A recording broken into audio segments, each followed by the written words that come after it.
All in Sports Network. We love sports. Coming to you from the land of brisket and barbecue, Lone Stars and Longhorns. This is All In Colts, presented by the Unstable Blues. Welcome back in. Things started well, but got too close for comfort, and the Titans triumphed in what turned out to be yet another possession game. The Colts now have back-to-back sweep years of the former Oilers. We will give you our Mayflower move and Lone Stars of the game as we recap the game. So, let's go. All In Colts. Yes, I'm Kevin. This is my son, Liam. We are the Unstable Blues. Happy to present All In Colts as part of the Rogue Media Sports Network. Yeah, there's like a weird darkness over here. It is. That is. It's weird. We'll roll with it. It's fine. All right. First things first, congratulations to the IU Hoosier football team on a great season. They were and still are doubters, but they lost by the least amount of any of the opening round playoff games. And as Coach Kurt Signetti said, this is only the beginning. I love it. I love it. The resurgence of football across the board in Indiana is a good thing. So, injury report first. We got Trey Flowers with a shoulder. Yep. And Jalen Jones with a throat. That doesn't sound great. And not mentioned, but we did see Quentin Nelson went out with an ankle rolled up on. Came back in. Come back in the game. Yeah. But, they weren't going to put him back in, but you know, it got way too close. So then they're like, okay, we're gonna put you in just to kind of put a stamp on the win here. Yep. Speaking of which, it is time now for the narrative of the game. The Colts remained the only team not to allow an opening drive touchdown this season, as DeForest Buckner established his force on the first drive. Yep. The Titans did open up the scoring on their next drive on a bomb to Calvin Ridley. The Colts were driving next, but Anthony Richardson threw a pick to Amani Hooker down the middle of the field. Yep, that resulted in a missed field goal and an entirely Jonathan Taylor touchdown drive capped by the 65-yarder, where he continued to hold on the ball all the way back to the sideline. Yeah. Mm-hmm.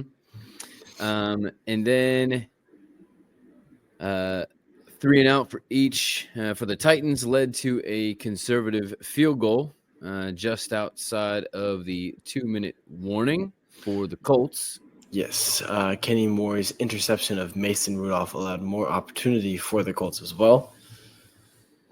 And they capitalized with a Josh Downs touchdown off a bubble screen, resulting in a 24-7 halftime score.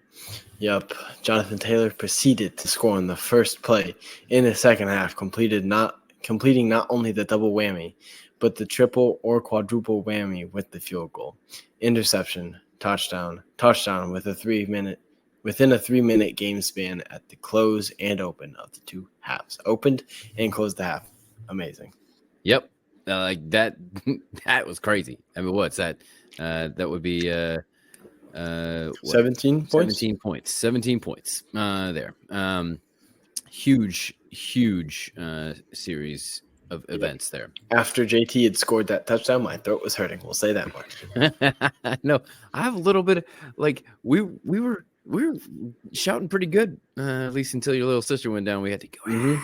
Right? Yeah. After exchanging 3 and outs, Sam Womack had a would-be interception on the sideline where he stepped out of bounds. Fortunately, though, he got one on the very next play, setting up what we thought was the record-setting single-season franchise record. Man, that was a mouthful. Franchise record for rushing touchdowns by a quarterback. Yep. Unfortunately, it was wrongly overturned. Mm-hmm. But Jonathan Taylor busted in for his third score of the game. That is what we like to call a hat trick. Mm-hmm. Then it got dicey after the Colts played prevent halfway through the third quarter and allowed a Tajay Spears and 2-point conversion. Tajay Spears touchdown and then a 2-point conversion. Yes, yeah. The Colts chewed up clock on a 7-minute, 27-12 play, 40-yard drive, but Matt Gay missed a 55-yard field goal. Yeah, that set up a 2-minute Westbrook Ikine touchdown drive. Yes, Ikine touchdown drive. An ill-timed Richardson sack led to another Titans touchdown and 2-point conversion to bring the score to a dangerous 38-30 with 2 minutes and 53 seconds left in the game. Yep, but the Colts were able to close it out, running the ball aside from a big 3rd and long conversion to Michael Pittman, who toe-tapped it on the outside. Yep. That left the Titans with one last desperation play with 3 seconds left, and Kenny Moore closed the door with a walk-off interception. Yep, 2 interceptions for Kenny today. Well, Mac had 1 as well. Yep. Speaking of stats, let's move on to that stat sheet. Anthony Richardson only needed to go 7 for 11 for 131 yards, a touchdown, and an interception with a rating of 97.2 as he added 70 yards and a touchdown on the ground on 9 carries. This set the single-season franchise record for rushing yards by a quarterback. Needs 1 more touchdown to set the record for that. Yep, currently tied with Andrew Luck on that one. Yes. Jonathan Taylor had 218 yards on 29 touches and 3 touchdowns, averaging a whopping 7.5 a carry. That performance moved him past not only Marshall Falk, but also Liddell Mitchell for second in franchise yards behind only now Edgerrin James. Not sure he'll be able to pass him, just keeping that part real. And it also pushed him over 1,000 yards on the season. Yep. Big congrats to JT. Big game for him. Yep. That also set a single game rushing yard record with 335 as Trey Sermon and Tyler Goodson also added 25 and 22 respectively. AR and JT also became the first running back quarterback duo in NFL history to run for at least 200 yards and 70 yards respectively. Yeah. It's a good day. It's a good day. A lot of record settings happened. Mason Rudolph on the other side went for 23 for 34 for 252 and 2 touchdowns. That's really good. But he had those 3 interceptions. Yes. Tony Pollard was held to 35 yards and Tajay Spears to 27, even though Spears did have 2 touchdowns. Yep. As discussed last week, rushing offense and rushing defense are the number 1 contributors to success that I found, at least, going through many different statistical categories. Ching Okonkwo caught for 81 yards, and Calvin Ridley had 78 and a touchdown. Yep. Downs had 3 catches for 61 yards and a touchdown, so pretty decent day considering he only had 3 receptions. Right. I mean, when you only passed the ball 11 times and they only had 7 catches, 3 is the majority of your offense. That is true. In the air. Adonai Mitchell, though, had his longest catch of his career for 36 yards. Finally got it. And it was a good one. Like, he had to adjust and over the shoulder and keep his feet in. So, yeah. And he caught it with the one hand and the ball was going this way. And it was still maintained possession. Still caught it. Yep. Got it. Cedric Gray was a terror for the Titans. He had 15 tackles on the day. And Jeffrey Simmons was a force after some early mistakes with a sack, a TFL, and a QB hit. Yep. Jalen Carlisle, who's back today, had 10 tackles, including a tackle for loss in his first game back, like I just mentioned. Buck was a force on the inside with a TFL, QB hit, and a pass defensed.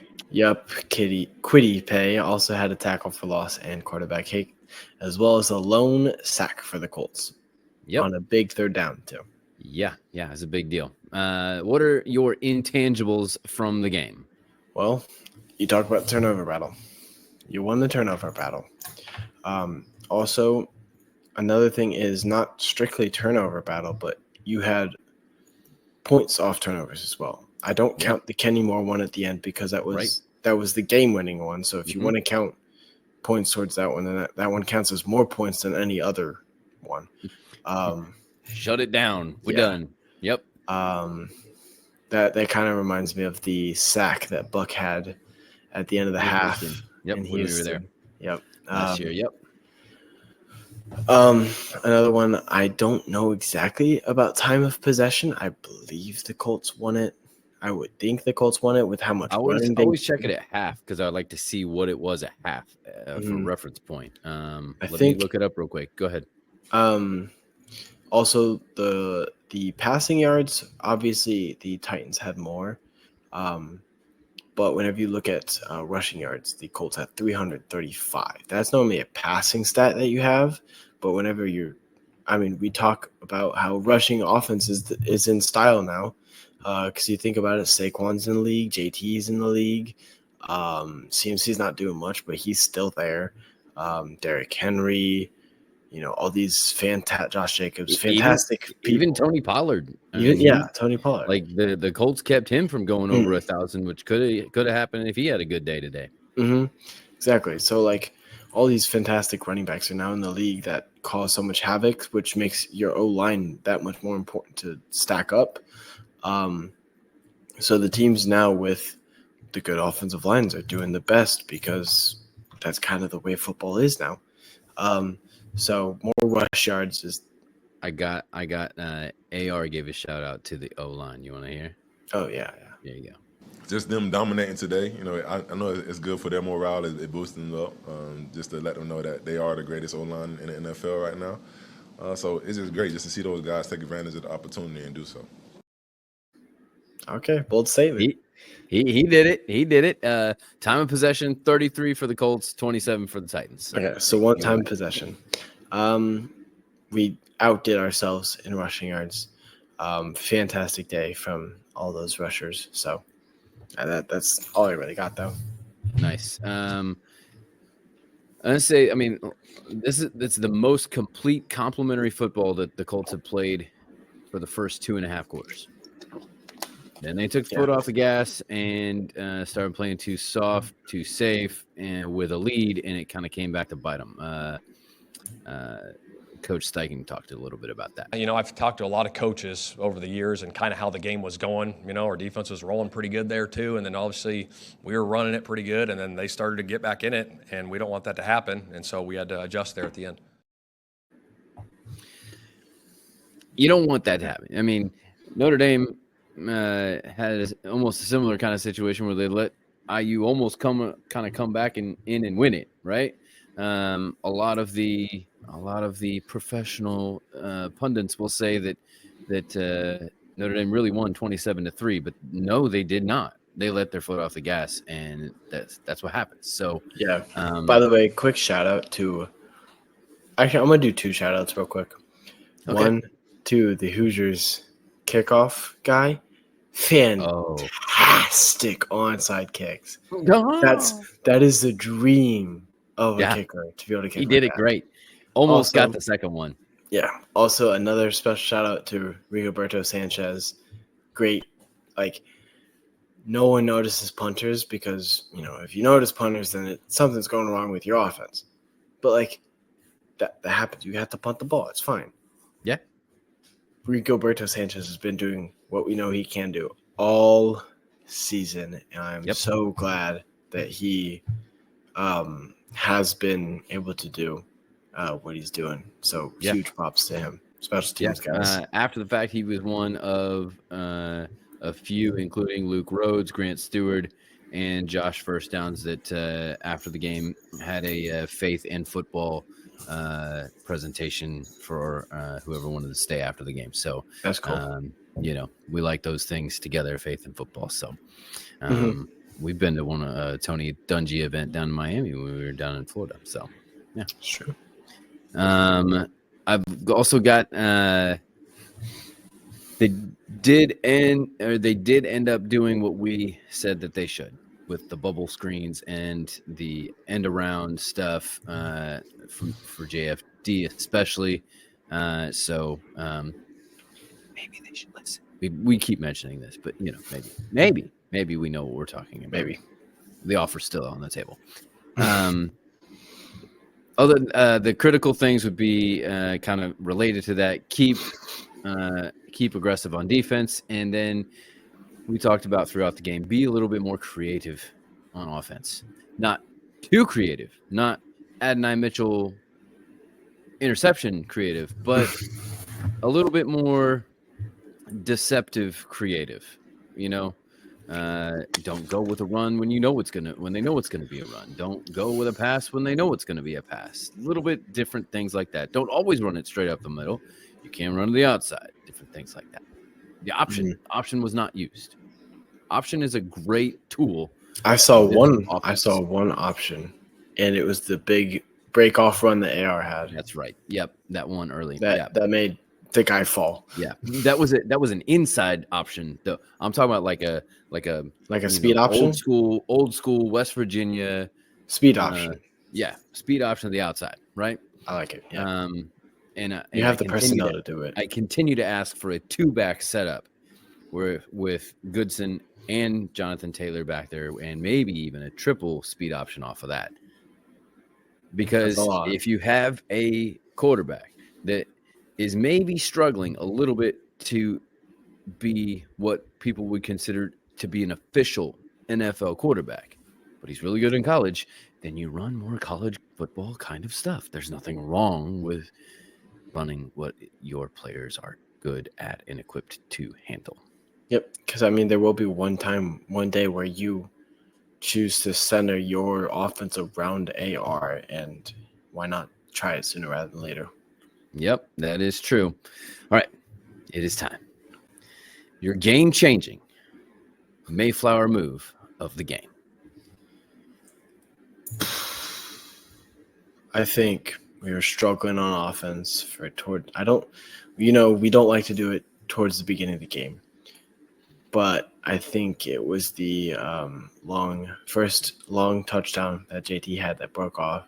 Okay. We weren't necessarily struggling on offense, but it was a bit since we couldn't get something done, and we needed to capitalize on an advantage that we had at that moment. Where I think they went 3 and out, and we needed just to get some points on the board. Yep. And JT had a 65-yard touchdown run, and that is the moment I looked at this game. I'm like, this is JT's game now. No one else's. And both you and your brother whipped the shirts off, inside out, on the one hand, and whipped them around like the terrible towels. Yep. You've started something. I've started a trend. Wonderful. Okay. I am going to say it's really close on this one, but I'm going to say it goes to the Kenny Moore interception inside 2 minutes of the first half. I know. First half. How much can it mean in the first half? Because we were thinking with the time left, field goal is not bad. We want to get in for the touchdown, but field goal is not bad right there. And they got the field goal, but then now you got to go play defense, and the double whammy is only effective. Explain the double whammy. That means you score before the half, but then you get the ball back because you deferred in the second half. And so you get a chance to score at the end of the first half and then score at the beginning of the second half. And so we were reserved to the fact that it could be just the field goal, play defense, and then you can score again in the at the beginning of the second half. Then Kenny Moore on third down, mind you, when it already looked like, okay, well, maybe the Colts can get another field goal, right? Or another chance at something. But sometimes those late chances have not served the Colts well at the end of the first half. Resulted in some picks, some awkward sacks, different things like that. Kenny Moore intercept the ball, and all of a sudden, the Colts are in business. They're already in field goal range. Now we're thinking, well, now you got to milk the clock a little bit, right? And let's make sure. I even said, right, the main goal here is leave 0 time on the clock, whether that's a field goal or a touchdown. All of a sudden, Josh first downs. I was like, Josh first downs? No. Josh touchdowns. So the thing that set off the catalyst to the huge 17-point straight window in 3 minutes at the end of the first half, beginning of the second half, has to be Kenny Moore. Yeah. And his I interception. agree. It's a good one. We loved the fact that the first play out of the gate in the second half was another Jonathan Taylor 70-yard touchdown run where he, scared us a little bit, maybe with the whole track thing. I was like, hold on to that ball. What's wrong with you? But Kenny Moore, the catalyst to it in that interception, is my thought. All right, that leaves us with one more, and that is your lone star of the game. A lot of players had a who good this game might today. be. A lot of players From had you a who good plays game running today. back. Can it be anyone else, though? You go for over 200. You have 3 touchdowns. You're the best fantasy running back in the league. We'll get to that later. No? Possibly. Depending on what happens. He scored 38 points. He's going to Depending on get what it. no, I'm telling you, but depending on what happens, number 1 overall of the league. Oh. Yes. At least when I look, of course, there's a Monday night game, so Yes. Josh Jacobs still has to play. Now, can it be anyone else, though? What a game from JT. Big props to him. I'm so proud of the way he played. We needed a game like that out of him to kind of get us momentum and stuff. Great job for JT. Here's what JT and a few of the other players had to say about it. I always try to do things the right way. I always try to be a leader. I always try to, put the team first. So it's awesome. I mean, shout out to the guys up front. I mean, they do a ton of the heavy lifting week in and week out. So you always have to show love to the guys up front.